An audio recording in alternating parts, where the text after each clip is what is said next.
শিশুটা যদি অতিরিক্ত রাগ বা কান্না বেশি করে, এই ধরনের পরিস্থিতিতে আপনি শিশুটাকে যখন দোলনা করাবেন, তখন শিশুটাকে শুধু বসিয়ে অথবা শোয়া অবস্থা মানে পেটটা দোলনার উপরে থাকবে, হ্যাঁ, প্রোন পজিশন। সামনে পিছনে শুধু দুল দিবেন, সামনে পিছনে, ফ্রন্ট অ্যান্ড ব্যাক, এইভাবে শুধু দুল দিবেন। এবং একদমই কথা বলা যাবে না, মানে চেষ্টা করবেন একদম কথা না বলতে। কথা বলা যাবে না এবং তাকে স্পর্শটা বেশি দিবেন, তাকে ফার্ম প্রেশার দিবেন। মানে আপনার কুলি নিয়ে বসলেন অথবা আপনি তাকে নিয়ে বসলেন, ফার্ম প্রেশার দিবেন এভাবে।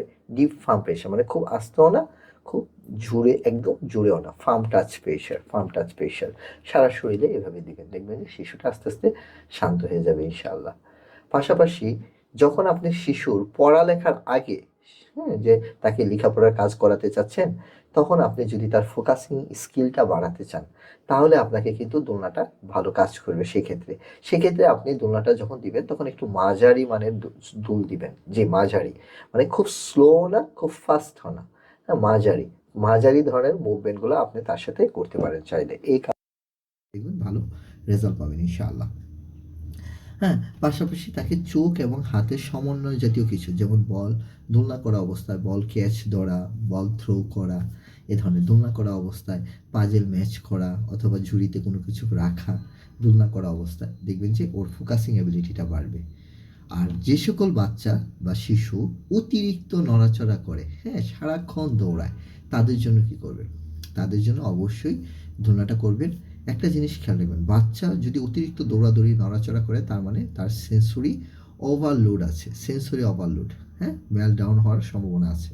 মানে সেক্ষেত্রে দেখা যাবে যে আন্ডার রেসপন্সিভ যে বাচ্চাগুলো আছে, তাদের ক্ষেত্রে সবসময় সুইংটা ব্যবহার করতে হবে একদম স্লো, একটা রিদমিক মুভমেন্টে।